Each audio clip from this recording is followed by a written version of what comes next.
ہمیں جو ملا اپنا وہی ڈسنے میں ماہر تھا، نہ جانے کیسے لوگوں کو سہارے ٹھیک ملتے ہیں۔ محبت کے بڑے ہم نے عجب دستور دیکھے ہیں، محبت تو نہیں ملتی، خسارے ٹھیک ملتے ہیں۔ دوست ملتے ہیں، وہ سب دوست اس وقت تک دوست رہتے ہیں جب تک آپ ان کے کام آئیں گے، اس کے بعد کوئی پلٹ کر بھی نہیں دیکھے گا۔ پتہ ہے کیوں؟ کیونکہ دوستی مطلب کا نام ہے، یا مطلب کا نام دوستی ہے۔ دوستی اس کو کہتے ہیں جو بن دیکھے بن بتائے اپنے دوست کی پرواہ کرے، صرف اس کے دل کو دیکھے۔ مجھے لگتا ہے کہ ایسے دوست دنیا میں بنے ہی نہیں، اگر بنے ہیں تو کیوں نہیں ملتے؟ ایسے دوست صرف اور صرف اللہ کی ذات کو ہی دوست بناؤ، وہاں سے آپ کو دھوکہ نہیں ملتا، بلکہ وہ آپ کے پاس ہے مگر دیکھتا نہیں۔ دوست بن کر مشکل وقت میں ہمارا سہارا بنتا ہے۔ دوستی کے لائق صرف اور صرف اللہ کی ذات ہے اور کوئی بھی نہیں۔ رشتوں میں پختگی کا تعلق دوری یا قربت نہیں ہے، احساس سے ہے۔ اگر احساس ہے تو ہم اس کی مہک کو کوسوں دور رہ کر بھی محسوس کر سکتے ہیں، اور احساس نہیں ہے تو ایک چھت تلے بسنے والے بھی ایک دوسرے سے غافل اور بے نیاز رہتے ہیں۔ جو دوسروں کو بے چین کر دیتے ہیں نا، پھر اللہ بھی انہیں سکون نہیں دیتا۔ اللہ انصاف کرنے والا رب ہے۔ اگر زندگی میں آپ کبھی کسی ایسے فیز سے گزرے ہوں تو سب اللہ پر چھوڑ دیا کریں۔ وہ رب خوب اچھے سے جانتا ہے کب کہاں کیسے کیا دکھانا ہے۔ اپنی سچائی کو صرف اپنے رب کو بتایا کریں، وہ خود ہی حق اور باطل کو الگ الگ کر کے رکھ دے گا۔ کچھ فیصلے اللہ پر چھوڑ دیا کریں، پھر رب کو ہی طے کرنے دیں، صحیح اور غلط، کھرا اور کھوٹا، اچھا اور برا۔ آپ کا رب آپ سے بہت محبت کرتا ہے، وہ بہتر فیصلہ کرنے والا ہے۔ ہر دل میں کچھ نہ کچھ درد ہے، صرف اظہار کا طریقہ مختلف ہے۔ کوئی اسے اپنی آنکھوں میں چھپاتا ہے تو کوئی اسے اپنی مسکراہٹ میں چھپاتا ہے۔ مجھے بہت برا لگتا ہے جب میری سوچ پہ شک کیا جائے، میری زبان سے نکلے جانے والے لفظ کو جھوٹ سمجھا جائے، لیکن میں پھر یہ سوچ کر خاموش ہو جاتا ہوں کہ میری سوچ سے میرا رب تو واقف ہے نا، وہ میرے دل کی حالت جانتا ہے، پھر مجھے لوگوں کی پرواہ کرنے کی کیا ضرورت ہے؟ تم مایوس کیسے ہو سکتے ہو جبکہ تم بالکل صحیح ٹریک پر چل رہے ہو؟ یہی تو وہ راستہ ہے جو اللہ نے تمہارے لیے بنایا تھا، تم کو خود تک لانے کے لیے، تمہارے بے سکونی کو سکون میں بدلنے کے لیے، تمہارے ادھورے پن کو مکمل کرنے کے لیے۔ قرآن پاک میں اللہ ہمیں بار بار اس سے چیزیں مانگنے کی یاد دلاتا ہے، چاہے وہ بڑی چیز ہو یا چھوٹی۔ اللہ فرماتا ہے بس مانگو اور مانگو، میں تمہیں دوں گا جو تم مانگو گے۔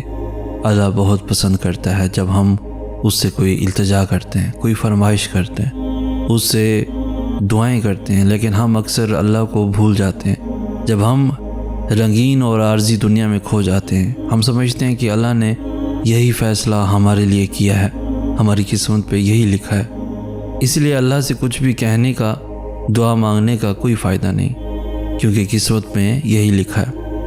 اور یہ بھی کہہ دیتے ہیں کہ یہ حقیقت کوئی بدل نہیں سکتا۔ ہاں، اللہ نے آپ کے لیے چیزیں لکھ دی ہیں، اور اللہ کے علم اور اس کی اجازت کے بغیر دنیا میں کچھ بھی نہیں ہو سکتا، ایک پتا بھی نہیں ہل سکتا، لیکن اس کا مطلب یہ نہیں ہے کہ آپ اس سے تبدیلی کے لیے نہیں پوچھ سکتے، یا یہ کہہ نہیں سکتے دعا کی طاقت بے پناہ ہے، دعا میں اتنی طاقت ہے کہ یہ نصیب تک بدل سکتی ہے۔ اللہ کے لیے کچھ بھی مشکل اور ناممکن نہیں ہے۔ رب کے لیے جینے والے دنیا کی چاہت کسی مصلحت کی آڑ میں بھی اپنے اندر آنے نہیں دیتے۔ ان کی دنیاوی ضروریات کا انتظام رب خود کرتا چلا جاتا ہے، کیونکہ وہ اپنی ذات رب کے لیے وقف کرتے ہیں، تو رب پھر ہر شے کو ان کی مدد اور حمایت میں لگا دیتا ہے۔ میں اپنے نفس سے بہت خوش ہوں، کیونکہ مجھے دوسروں کی خوشیاں دیکھ کر کبھی رنج نہیں ہوتا، مجھے لوگوں کے پاس دولت دے کر لالچ نہیں ہوتا، میں کسی دوسرے کی قسمت پر رشک نہیں کرتا۔ میں اپنی زندگی اپنے نصیب کے ساتھ صبر و شکر سے جیتا ہوں۔ انسان کو زیب نہیں دیتا کہ جب اس کا اللہ رب العزت کمال کا مہربان اور خیر خواہ ہو، پھر بھی بندہ بے آس اور بے یقین ہو۔ اللہ تعالیٰ قرآن پاک میں فرماتے ہیں، کہہ دو میرے ان بندوں سے جنہیں حالات ناممکن لگ رہے ہیں، میں ہر شے پہ قدرت رکھنے والا ہوں۔ اللہ تعالیٰ نے انسان کو بے شمار نعمتیں عطا کی ہیں اور انسان کو بس ان نعمتوں کا شکر ادا کرنا ہوتا ہے، مگر انسان آج اتنا مصروف ہو چکا ہے کہ وہ اللہ کی نعمتوں کا شکر ادا بھی کرتا ہے تو جلد بازی میں ادا کرتا ہے۔ اے اللہ، ہم تیری دی گئی نعمتوں کا صحیح سلیقے سے شکر ادا کرنے کی توفیق عطا فرما، آمین یا رب العالمین۔ زندگی کا اپنا ہی رنگ ہے، دکھ والی رات سویا نہیں جاتا اور خوشی والی رات سونے نہیں دیتی۔ جو لوگ تکلیف دے رہے ہیں، بات بات پر تانا دے رہے ہیں، تہمتیں لگا رہے ہیں، تو آپ ایک بات کو یاد رکھیں کہ وہ رب کچھ نہیں بھولتا، وہ واقف ہے ہر زخم سے۔ لوگوں کے رویوں کو اس کے سپرد کر دیں، آپ کا اجر بہت قریب ہے۔ آپ کے صبر کے اس سفر میں آپ کا رب آپ کے ساتھ ہے، مایوس مت ہوں، آپ کا رب سب دیکھ رہا ہے۔ زندگی میں کچھ چیزیں ہمارا پیچھا نہیں چھوڑتی، کچھ غلطیاں جو ہم بھول نہیں پاتے، کچھ تکلیفیں جو دل میں ٹھہر جاتی ہیں، اور کچھ لوگ جو ہمیشہ یاد رہ جاتے ہیں۔ اللہ تعالیٰ قرآن پاک میں فرماتے ہیں، پھر اللہ تمہاری من پسند چیز تم تک لائے گا اپنے مقرر وقت پر، اور تم حیران ہو جاؤ گے۔ اس دنیا میں ایک قتل ایسا بھی ہے جس پر جنت ملنا یقینی ہے، اور وہ ہے اپنے نفس کا قتل۔ زندہ شخص کی قدر کریں، زندہ شخص کے چہرے پر ایک مسکراہٹ لانا اس کی قبر پر پھول رکھنے سے بہتر ہے۔ کچھ ٹھوکریں بڑی معتبر ہوتی ہیں، سیدھا اس کے دربار میں سر کے بل لا کھڑا کرتی ہیں۔ کچھ لوگ بھی بڑے مبارک ہوتے ہیں، لگ جائیں تو آپ کو پہلے سے مختلف انسان بنا دیتے ہیں، آپ تخلیقی اور تعمیری بن جاتے ہیں۔ کچھ بے توجہیاں بڑی انمول ہوتی ہیں، آپ کی توجہ اور دھیان کو چہروں کے ہجوم سے نکال کر ایک ذات کی طرف مبذول کر دیتی ہیں۔ ایسے ہر درد، ہر ٹھوکر، ہر روگ، ہر خلیش، ہر بے بسی، ہر بے اتنائی، ہر بے رخی، ہر بے توجہی کو سلام، جس نے آپ کو پہلے سے بہتر انسان بنایا ہو اور صاحب کن فیکون سے جا ملوایا ہو۔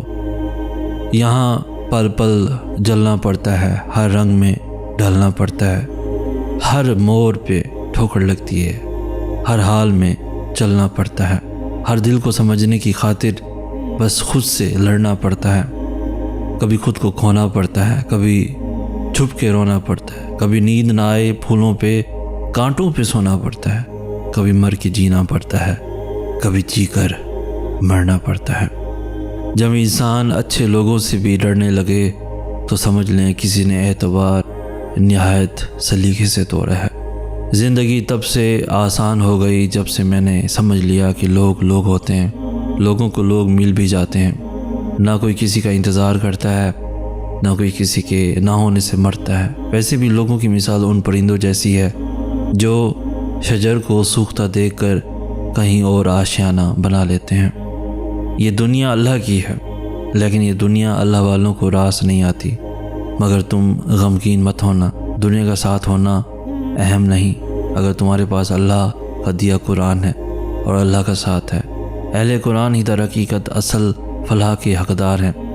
کسی شک میں مت پڑنا، منافقین کے دھوکے میں مت آنا، یہی ہے واحد کلام اللہ، ذالک الکتاب لا ریب فیہ۔ چیزیں مل جاتی ہیں، یقین جانے کہ کھوئی ہوئی چیزوں کی جگہ اچھی اور بہترین چیزیں لے لیتی ہیں۔ انسان کا گھر، انسان کی دنیا نت نئی چیزوں سے بھرتی ہی رہتی ہیں، جبکہ ہمیں دنیاوی چیزوں کی نہیں، خوبیوں کی ضرورت ہے، ایمان کی، خلاص کی، اخلاق کی، کہ ہم بہت اچھے نہ بھی بن سکیں تو بہت برے بھی نہ ہو جائیں۔ ہم کسی کے لیے سیڑھی نہ بن سکیں کہ اسے اوپر تک نہ لے جا سکیں تو اسے کھینچ کر نیچے بھی نہ پھینک دے۔ ہم گڑھے کھودنے والوں میں سے نہ ہوں، بلکہ ان گڑھوں کو بھرنے والوں میں سے ہوں۔ آسانیاں پیدا کرنا ظرف ہے، اور یہ بھی نیکی ہے کہ راستے کی رکاوٹ نہ بنا جائے۔ کسی کی راہ میں ناحق مشکلات پیدا کرنے سے پہلے سوچ لیں کہ آپ اس کی تو صرف دنیا خراب کر رہے ہیں، لیکن اپنی آخرت تباہ کر رہے ہیں۔